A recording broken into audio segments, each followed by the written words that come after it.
Daha önce takılma sorunu vardı. Şu tırnağın ucunu biraz kesmiştim. O şekilde halletmiştim. Şimdi söktüm.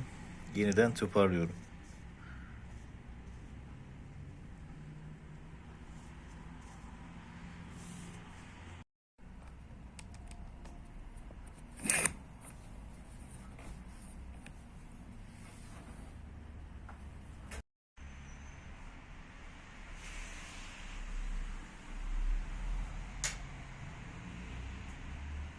Fırlayan zemberi içinde yeniden sardım. Ama kilit mekanizması kilitlemiyor.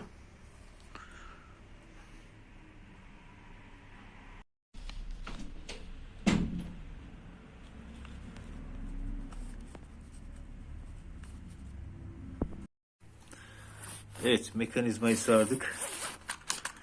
Bakalım. Çalışıyor, kilitliyor. Kilitleme de kilitliyor. Şimdi bir tarafta zemberek var. Orayı sakın sökmeyin, yoksa başınıza bela alırsınız. Zar zor sardım. Silikon sprey ile kayışı bir temizleyelim.